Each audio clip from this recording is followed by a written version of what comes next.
This is Democracy Now!, democracynow.org, the War and Peace Report. I'm Amy Goodman in New York, joined by Democracy Now! Co-host Juan Gonzalez in Chicago. Hi, Juan. Hi, Amy, and welcome to all of our listeners and viewers across the country and around the world. Well, we begin today's show with the legendary Pulitzer Prize-winning journalist Seymour Hersh. In 1970, he won the prize for his reporting for the Dispatch news service on the My Lai massacre, when the U.S. slaughtered more than 500 Vietnamese women, children, and old men on March 16, 1968. His reporting in the New York Times on CIA spying on anti-war activists during the Vietnam War era helped lead to the formation of the Church Committee, which led to major reforms of the intelligence community. In 2004, in the pages of the New Yorker magazine, Sy Hersh exposed the Abu Ghraib prisoner abuse scandal in Iraq. Well, last week, he published another bombshell report, but this time on his new Substack page. The piece was headlined, "How America Took Out the Nord Stream Pipeline." It looks at one of the great mysteries of the past year. Who is behind the bombing of the Nord Stream pipelines, which were built to carry natural gas from Russia to Europe?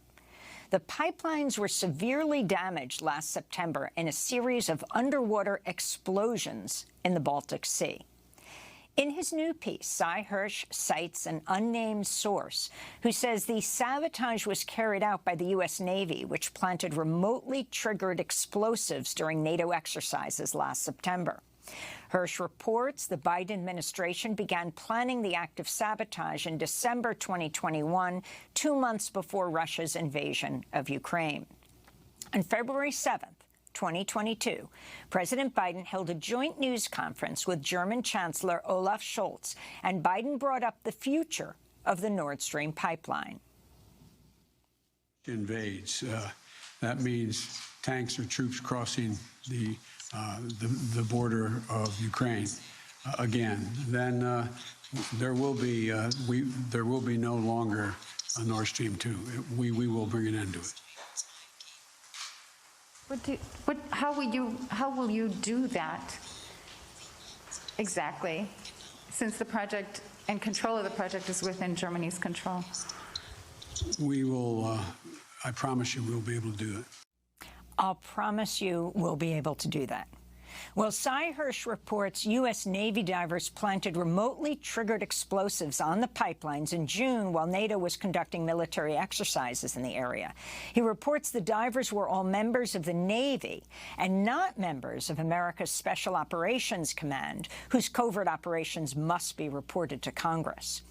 Then, on September 25th, 2022, a Norwegian surveillance plane dropped a sonar buoy, which triggered the C4 explosives that had been placed on the pipeline. Soon after the explosion, the United States strongly suggested Russia was behind blowing up its own pipeline. This is National Security Advisor Jake Sullivan responding to a question at a White House press briefing. In his speech this morning, the president called the Nord Stream pipeline attacks, quote, a deliberate act of sabotage. And he said now the Russians are pumping out misinformation and lies about it. Should we take that to mean that the U.S. now believes that Russia was likely responsible for this act of sabotage? Well, first, Russia has done what it frequently does when it is responsible for something, which is make accusations that it was really someone else who did it. We've seen this repeatedly over time.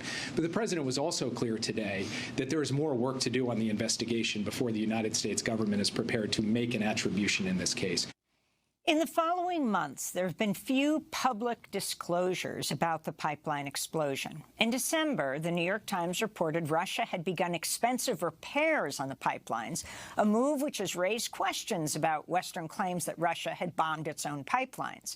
Meanwhile, some Biden officials have publicly praised the fact that the pipeline was blown up.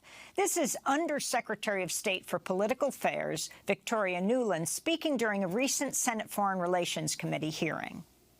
I am, and I think the administration is very gratified to know that Nord Stream 2 is now, as you like to say, a hunk of metal at the bottom of the sea. We're joined now by Pulitzer Prize-winning journalist Seymour Hersh to talk more about his new piece, How America Took Out the Nord Stream pipeline. Well, the White House has described Hersh's reporting as, quote, complete fiction. Calls are growing for an independent probe into the explosion. Sy Hersh, welcome back to Democracy Now!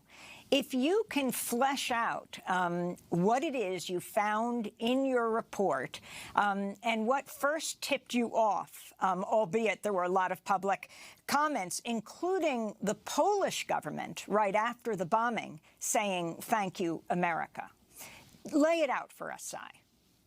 Well, first of all, I think the reporting really can be described as a friend of mine did. What I did was really deconstruct the obvious. I mean, you have to hear what the president said. But of course, there were secret plans that I'm writing about, and they include there was a committee set up. Jake Sullivan was directly involved. He was the national security advisor, still is. They set up a team to look at options about how to put pressure on the Russian government to back off. I'm getting a bounce in my ears, so this is comical. Can you hear me? We hear you perfectly. We don't hear the bounce, Sy. Oh, okay, that's great. I hear it though. Anyway, and so there was I'm just writing about inside baseball stuff. It's the normal things you do. They set up a committee to think of options. Russia was clearly going to go. The threat the president had yet to make had not been made, and this is December before New Year's Day of the year before, 2021. And the question inside the committee, and it included the usual CIA, NSA, Treasury Department, State Department, you name it, and they met in a secret office building in the across the street from the White House, in the executive office building. The option was, do you want us to do something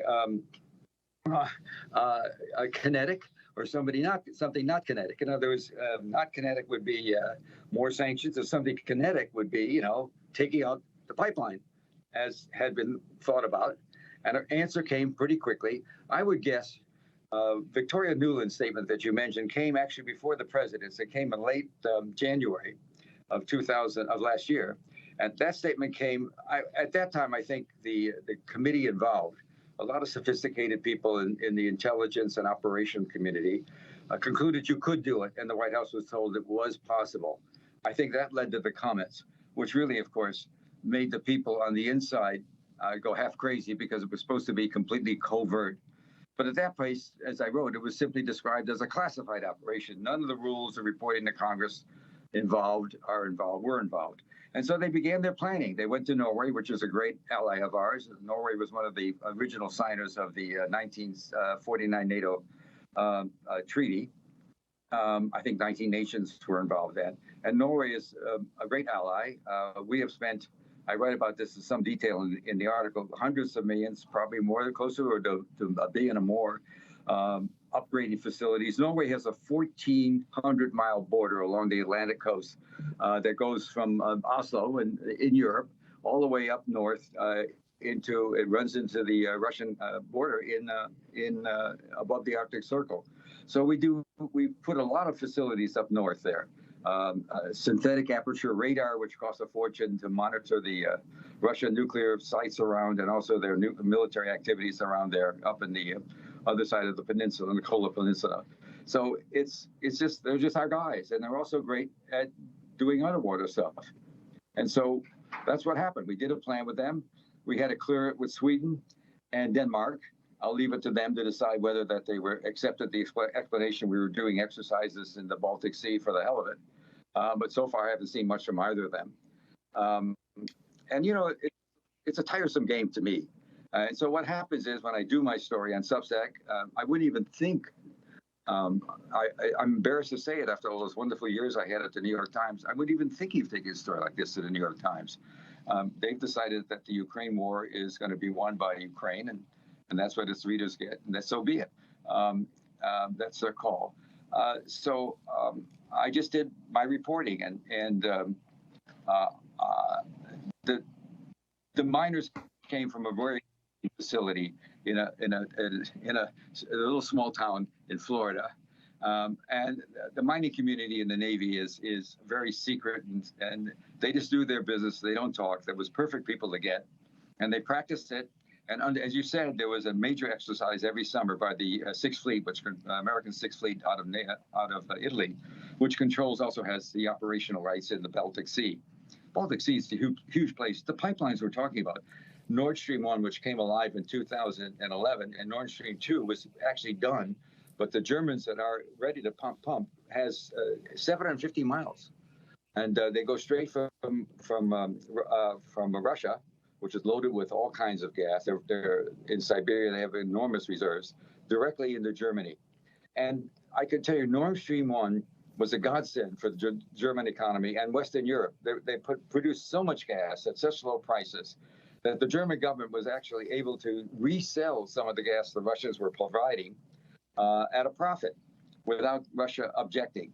And so the German economy is huge, it's booming. You know, the cars we know about, Germany has the largest chemical company in the world, BASF, and everybody's right now. It's hell to pay. It's gotten very cold there.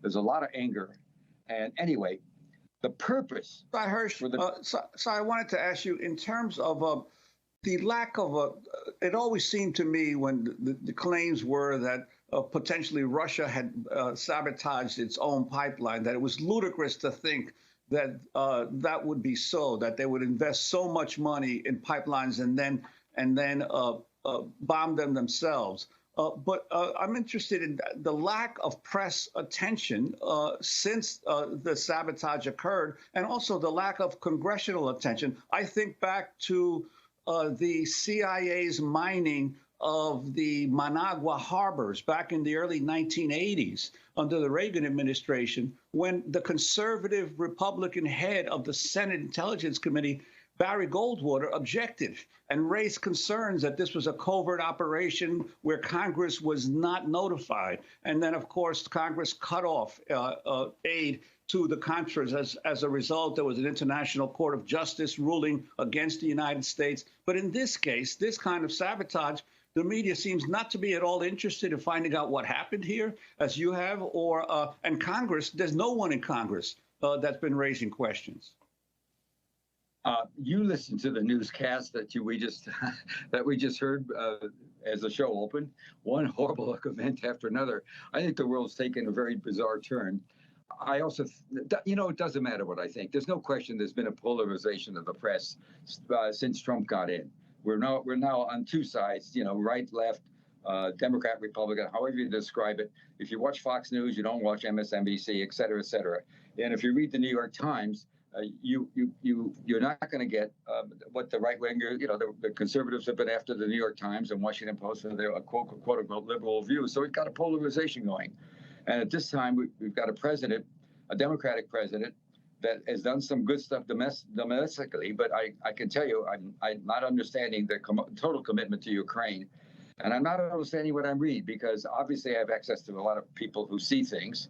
I've been doing this, Amy, and I've been doing this, writing about COVID activities for, am I that old? 300 years. Anyway, the bottom line is the stories I've been getting about the war, particularly beginning in fall, and that's what gets interesting, have been pretty dire. The Russians, I think the end is just a question of time. Right now, it's a question of how many more people Zelensky wants to kill of his own people. It's going to be over. What happened is the plan was to put the bomb, and I can't answer your philosophical question about why Congress isn't doing anything anymore. Congress is pretty much polarized just as much. And there's also an enormous continuing hatred of all things Putin in this country, which is foreign policy disagreements are one thing, but it's very personal here, and that's not useful. But anyway, the other, he is.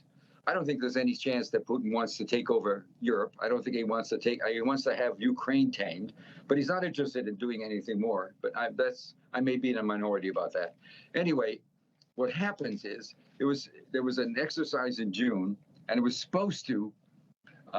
The bombs were put in there under the cover of a NATO exercise. There were a lot of different countries running around with divers and blowing up things. It was an exercise to go find and chase mines. There never had been one before. It actually was whoever in the CIA or the other agencies that thought this up should get a bow because it was pretty ingenious. So in that exercise, the divers went down, did what they were trained to do. They're very good. C4, a couple hundred, whatever the weight is, bombs enough to blow up most cities, most buildings in Washington, and maybe some in New York. Anyway, they did their job, but the president at the last minute hesitated because he was afraid blowing it up right after the exercise would put the finger at us. And then he wanted permission to do it anytime, and that caused an enormous trouble in the team. The team was, people are sophisticated in the intelligence services. I know we have cliches about them. We see the movies about them. And the bottom line is this made sense of them blowing up a pipeline, it's actually owned by a division of Gazprom owns 51%. That's all the Russian oligarchs. And 49% of the Nord Stream 1 are owned by 4 business groups in the Western Europe who farm out the oil. Anyway, they saw the threat as being valid. And if you wanted to do it during an exercise, well, okay. But in September, late September, they got the word, they fixed it so he could. But then they thought it was, I don't know what they thought, but I don't think they thought in late September he would blow up the main pipeline, Nord Stream 2, which is a new one that had been just built. And it had been sanctioned. It had gas in it. That's why so much leaks. 750 miles of methane gas were sitting in it. But it had been sanctioned by the German government. And so when he did that, here's what Biden did, and this is what I think the ultimate point of the story, and why so many people, even the intelligence community, are very troubled by it. What he did is he said, I'm in a big war with Ukraine. It's not looking good.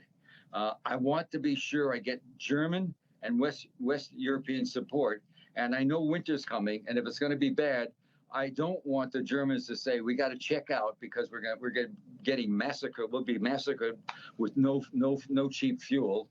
And our economy will go bonkers. We're going to check out and we're going to open up the gas line, which they could do. So he took away that option. And what that has done, as America has been talking about ever since the first pipeline, Nord Stream 1, came online in 2011, and there were years before it was being built. This goes back to the Bush-Cheney years. And as you know, I did a lot of reporting for the New Yorker on those people. That particular gaggle. Anyway, and at that time they began to talk about the threat, the threat of gas, the threat of cheap energy for Europe, would always seen as a threat to make Europe be more palatable or more willing to trade with Russia. We always wanted to isolate Russia. This has been a theme of the last decades. Simon, but can I ask you also that there are several people who've gotten criticism at times for many of your exposés, but there are some people who are saying that this particular expose does not have a whole lot of documentation, that it essentially relies on one source one internal source, anonymous source of yours. How do you respond to those criticisms that this is much less documented than previous exposés of yours? I'll get to that. But let me finish my thought, because it's a very important thought. The fear was Europe would pass away, walk away from the war. And now what he's done, and you have to lift it up a little bit. There you go. There. Now what he's done is he's told Europe, you're second rate. And I think the consequences of this for the Europeans are going to be horrific. This has cut into the notion that they can depend totally on America, even in a crisis. And I think it's going to undercut NATO, which I always found to be supremely useless. But certainly the European countries are going to be, I know people that are paying 5 times as much now for electricity. People are paying 3 or 4 times more for gas. There's not enough of it. It's very expensive. It's colder now than it was in the fall. They had a light fall because of climate change, if you want to believe it or not. And anyway, I think the consequences politically for us are enormous. I think the reason that Biden and his people in the White House have denied the story and continue to deny it and get accepted by some of the press, my old newspaper, the New York Times. I don't know why they're not doing more reporting on this instead of relying on a denial and walking away from the story. Ditto for the Washington Post. I think the consequences politically for us in the long run, looking at even potential some countries walking out of NATO, if that's what he thinks, that our being cold is less important than him keeping a war going that he's not going to win, it strikes me. As for the source question, I've been doing this so long. I'm not bothered by the fact that the government attacks me and that my old newspaper, the New York Times, hasn't written a word about it. I find it sort of, that's where we are. That's why people like me are in Substack. It's a self-publishing thing. I don't have to worry about censorship or second thoughts. But I don't talk about sources. I just, I'm lucky. I've had for 20 or 30 or 40 years people inside who not only are faithful to what they're doing, but also are not afraid to be critical of it. And so that's the kind of source that, reporters, dream about. And I've had people like that for forever, and I still do. And so there's been a lot of criticism. One of the things I will get to your point about criticism. One of the criticisms of the open source people, OSINT, it's a very big part of the world now. There are people that monitored air traffic and boat traffic and all that. And there's some 2 or 3 different groups have produced statements saying that none of the things they see tracks with my story. And I would say about that, if you're in the intelligence community, you were running covert ops for years, and you're in Norway, we're working very closely with the Norwegians on this, who, by the way, have increased their production of oil to Europe by doubled it. It was, I don't know the exact numbers, but it's gone up at least doubled, maybe even more than that, 2.5 times as much now without the pipeline. But certainly, the first thing you look at is how to take care of open source people, make them think what happened isn't happening. I mean, that's so obvious to me, but not to them. And so. Sy, I wanted to go to what Ned Price said at the State Department. Sam Husseini of the Institute for Public Accuracy questioned the State Department spokesperson about your reporting last week. I'm sure you're aware of the new report from Seymour Hersh, how America took out the Nord Stream pipeline and the White House's denial of any involvement. Given the longstanding U.S. opposition to the pipeline, Secretary Blinken's calling its demise a tremendous opportunity, and Under Secretary of State Nuland's saying that the U.S. officials were pleased with the destruction of the pipeline, and especially the Sweden's secretive investigation. Do you think the U.S. government's denial of involvement is credible? I absolutely do, and I repeat it here. Anything else? Let me follow up on that, if I might. Have you or anybody else at the State Department been in communication with German, Norwegian ambassadors or other allies or officials on this matter? On the matter of Nord Stream 2? On the matter of the latest allegations, which give a fairly, I mean, it's one anonymous source, but it is a fairly detailed, it would not be it would not be typical for us to engage allies and partners on something that is utter and complete nonsense and that should be rejected out of hand by anyone who is looking at it through through an objective lens. Yes, go ahead. One more aspect on this. One of the allegations that Hersh makes is that it was taken off the CIA in order to prevent involvement, oversight as a covert operation. Did you read the piece? I'm familiar with it.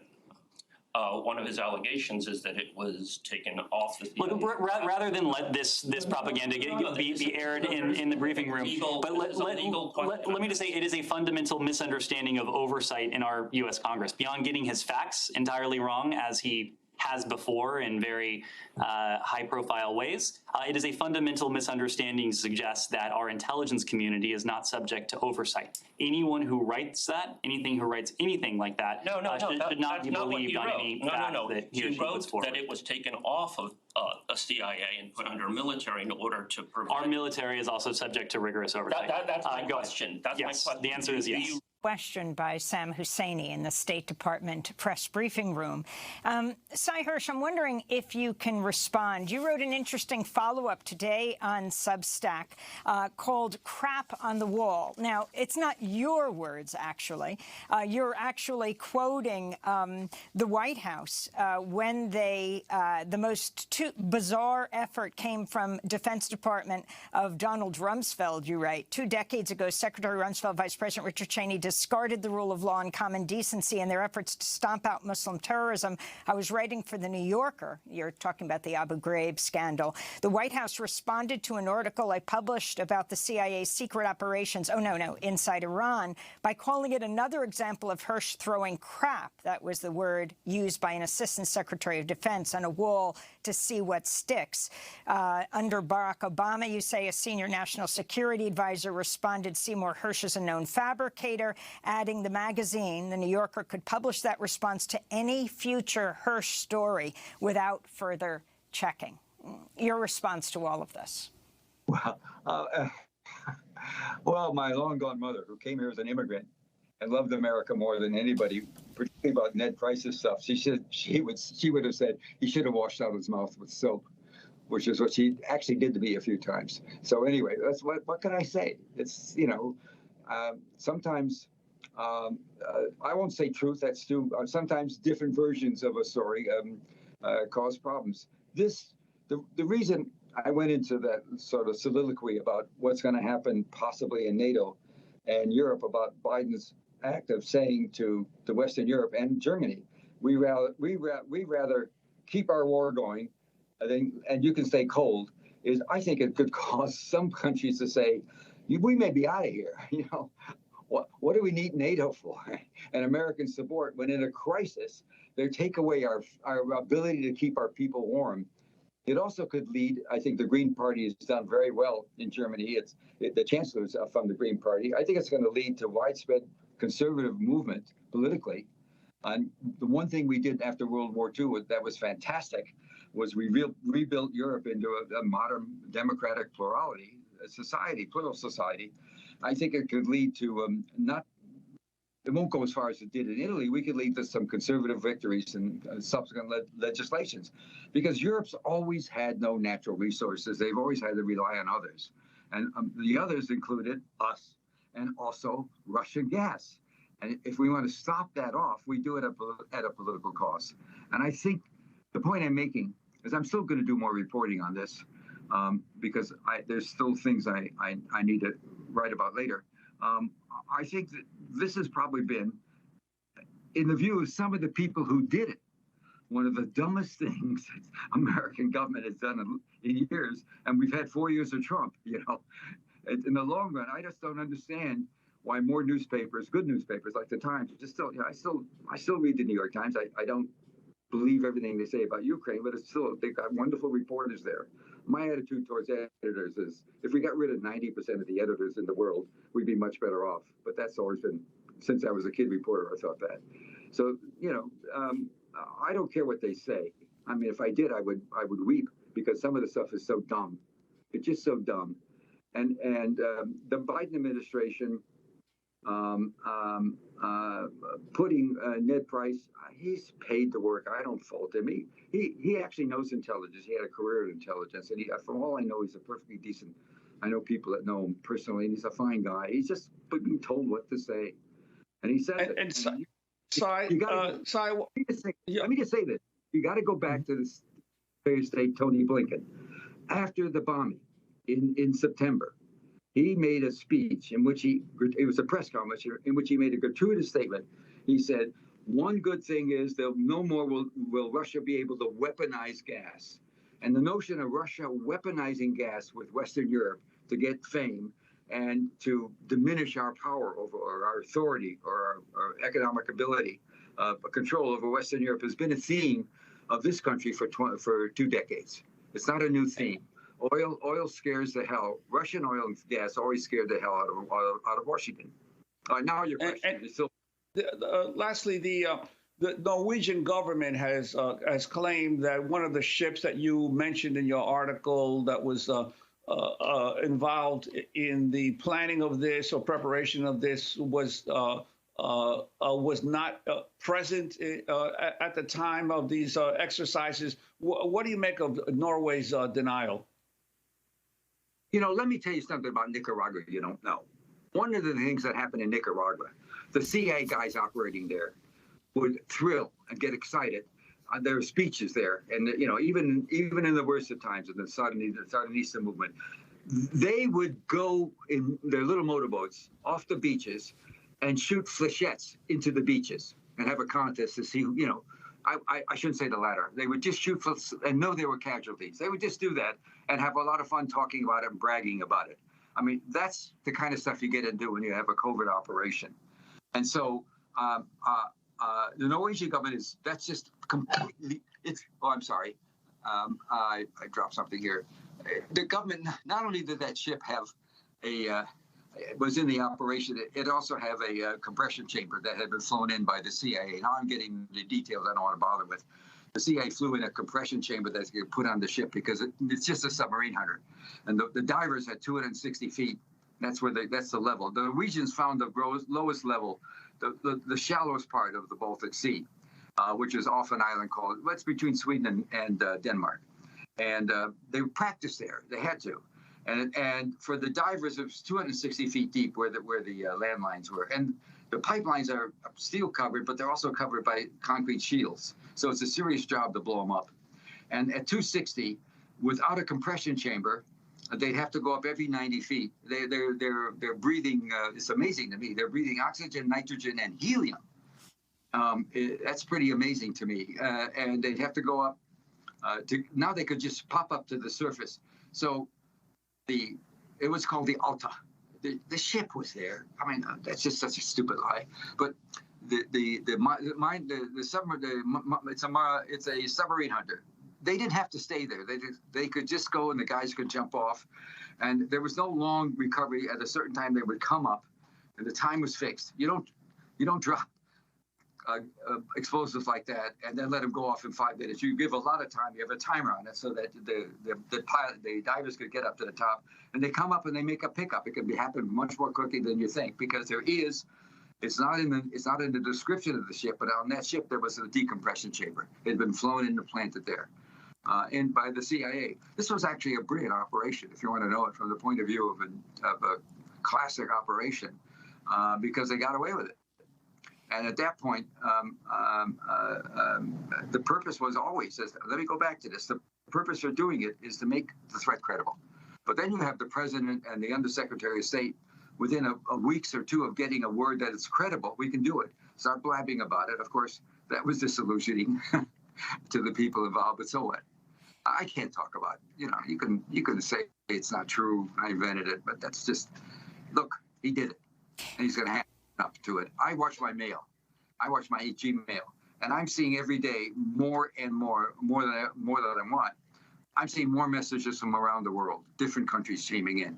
I'm seeing that. I'm seeing something that was, and by the way, on Substack, it was, I didn't know about Substack. It's an amazing platform. They had more than 1 million hits on the thing within a day. Well, I mean, people, what were the messages I got from people say, thank God, we missed the kind of reporting that you and others have done. We don't see it anymore. I'm not talking about your show, Amy. I guarantee you, not that. Well, Seymour Hersh, we want to thank you so much for being with us. The Pulitzer Prize-winning journalist will link to your new piece on your Substack, How America Took Out the Nord Stream Pipeline.